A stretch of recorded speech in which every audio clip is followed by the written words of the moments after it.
Assalamualaikum warahmatullahi wabarakatuh. Perkenalkan, nama saya Sahfani Arbian Pratama, NPM 1951010506.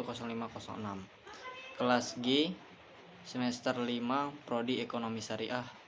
Di sini saya akan memaparkan materi terkait pembelajaran mata kuliah metode penelitian yang diampu oleh Bapak Muhammad Iqbal Fasa, MEI. Materi yang pertama, apa itu metode penelitian? Metode penelitian merupakan cara ilmiah yang digunakan untuk mendapatkan suatu data dengan tujuan dan kegunaan tertentu. Yang dimaksud itu adalah cara ilmiah bahwa penelitian yang didasarkan pada ciri-ciri keilmuan, yakni rasional, sistematis, dan empiris.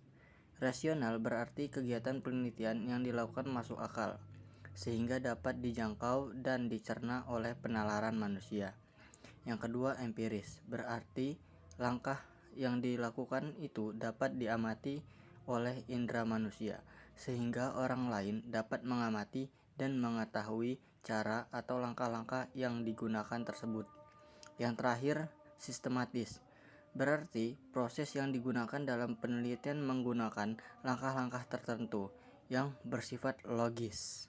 Langkah-langkah yang harus kita lakukan untuk mencari data di lapangan saat akan menyusun skripsi. Mencari masalah dalam tulisan. Yang pertama, cari masalah di pendahuluan. 2. Cari data dan fakta. 3. Kesenjangan atau perbedaan hasil penelitian terdahulu atau research gap. Yang keempat, kesenjangan atau perbedaan teori dan praktek. Kelima, adanya rekomendasi dari penelitian terdahulu, research gap. Jenis-jenis metode penelitian. Yang pertama, metode penelitian kuantitatif, penelitian kualitatif, metode penelitian kombinasi, metode penelitian deskriptif, dan yang terakhir, metode penelitian pengembangan. Poin-poin penting dalam pembuatan paper. Yang pertama adalah judul, abstrak, pendahuluan, landasan dasar Al-Quran dan Hadis, konsep pembahasan 1 dan 2, tawaran penulis, kesimpulan, dan referensi. Judul. Ketika melakukan penelitian, kita harus memiliki dasar yang kuat terhadap judul yang akan dipilih nantinya. Mengapa memilih judul ini? Bisa mulai mencari judul yang spesifik di webinar, international conference, dan jurnal terbitan terbaru. Ada beberapa tips dalam melakukan penulisan skripsi ataupun jurnal. Cara menulis yang tepat yaitu hindari blog dan sumber dari internet.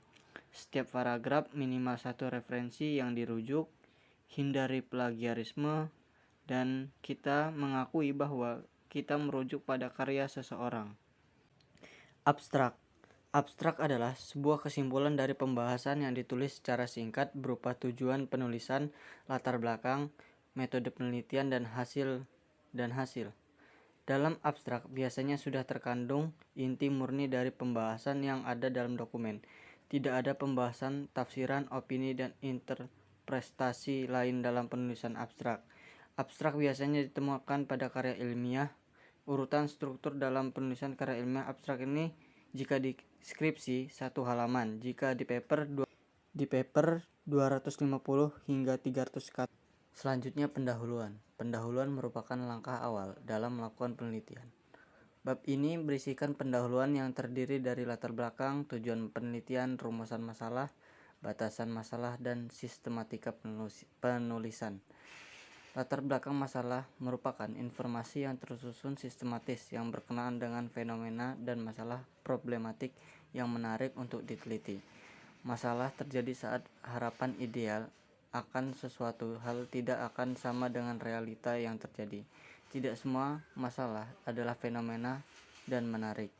2. Tujuan penelitian adalah mendengarkan suatu rumusan hasil dari suatu penelitian melalui proses mencari, menemukan, mengembangkan, serta menguji suatu pengetahuan.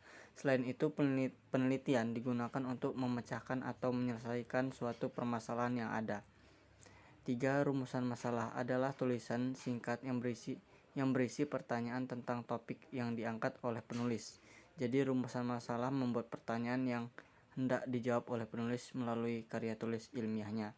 4. Batasan masalah adalah ruang lingkup masalah atau upaya membatasi ruang lingkup masalah yang terlalu luas atau lebar sehingga penelitian itu lebih bisa fokus untuk dilakukan. Yang kelima, sistematika penulisan adalah cara atau sistem untuk menyelesaikan penelitian. Konsep pembahasan 1 dan 2. Konsep dan pembahasan 1 adalah pembahasan-pembahasan umum mengenai topik yang sedang diangkat atau dibahas oleh penulis. Dan konsep pembahasan 2 adalah pembahasan-pembahasan yang lebih mendalam atau yang lebih mengerucut ke dalam masalah yang diangkat oleh penulis. Hipotesis adalah dugaan atau jawaban sementara yang kita tentukan untuk dibuktikan kebenarannya. Cara membuktikan kebenaran dari hipotesis adalah dengan melakukan penelitian. Misal kita ingin tahu apakah cahaya matahari mempengaruhi kelajuan fotosintesis. Pengembangan hipotesis adalah pengembangan suatu kemungkinan pendapat yang sifatnya masih sementara. Ada 3 syarat dalam pengembangan hipotesis. Pengembangan hipotesis yang pertama, bahas singkat konsep dan teori yang relevan hubungan antar variabel tersebut. Yang kedua, hasil penelitian terdahulu yang mendukung dan tidak mendukung antar hubungan variabel. Yang ketiga, argumentasi peneliti. Tawaran, mengemukakan temuan lapangan, mengemukakan teori atau konsep yang mendukung, tidak mendukung argumentasi dari penulis. Kesimpulan adalah suatu pernyataan secara ringkas tentang suatu analisis, pembahasan, atau pembahasan dari suatu topik yang dibahas dalam jurnal atau paper. Baiklah, karena saya telah selesai memaparkan materi, sebelumnya saya ingin meminta maaf jika saya ada kekurangan atau kesalahan kata dalam menyampaikan materi. Semoga apa yang kita pelajari hari ini dapat menjadi ilmu yang bermanfaat ke depannya. Saya akhiri. Wassalamualaikum warahmatullahi wabarakatuh.